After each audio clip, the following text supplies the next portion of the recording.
लक्ष्मी निवास मालिकेच्या येणाऱ्या पुढील भागात आपल्याला असं बघायला मिळत आहे की आता जान्हवी विश्वाला विसरून गेलेली असते. याचं प्रचंड दुःख विश्वाला झालेलं असतं. परंतु लक्ष्मी विश्वाला धीर देण्याचा प्रयत्न करत असते.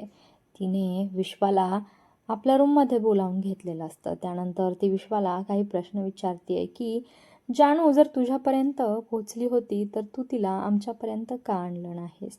त्यानंतर विश्वाने आता जान्हवी सापडल्यापासूनची पूर्ण स्टोरी लक्ष्मीला सांगितलेली असते. आणि पुढे विश्वा म्हणतो की आणि मग जान्हवीने चेहरा दाखवला आणि मी जान्हवीला ओळखलं. त्यानंतर मला कळलं की जान्हवी अशी ओळख लपवून का बरं राहत असेल. आणि मग तिने सत्य सांगितलं. विश्वाचे हे वाक्य ऐकून लक्ष्मी हादरलेलीच असते. पुढे विश्वाता जयंतने दिलेला त्रास आणि जान्हवीनं सोसलेलं दुःख याबद्दल लक्ष्मीला सांगणार आहे. त्यानंतर लक्ष्मी आणि विश्वा मिळून आता जयंतला जन्माची अद्दल घडवणार आहेत.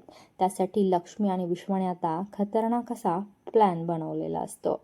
इकडे आता श्रीनिवास जयंतच्या घरी पोहोचलेला असतो. तेव्हा जयंत श्रीनिवासला म्हणतात की मी आता काहीही टेन्शन घेत नाही, कारण की मी असा एक प्लॅन बनवला आहे जेणेकरून माझी बायको आणि मी काही दिवसातच सुखाने संसार करत असू.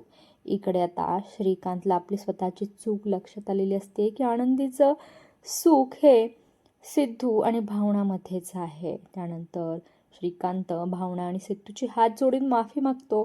तो म्हणतो की आनंदीच्या जन्मदाखल्यावर भलेही बाप म्हणून माझं नाव असेल, परंतु तिचं जर सुख तुमच्या दोघांमध्ये असेल तर मी तिचं सुख हिरावून घेणार नाही. त्यामुळे श्रीकांत म्हणतो की आजपासून आनंदी तुम्हालाच मी सोपवत आहे. ती आजपासून तुमचीच मुलगी आहे.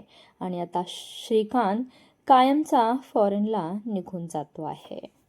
जयंत काय जान्हवीला पुन्हा त्याच्या घरी घेऊन जाण्यात यशस्वी होईल का? लक्ष्मी आणि विश्वा मिळून आता जयंतला अद्दल घडवतील का? हे पाहणं खूप रंजक ठरेल.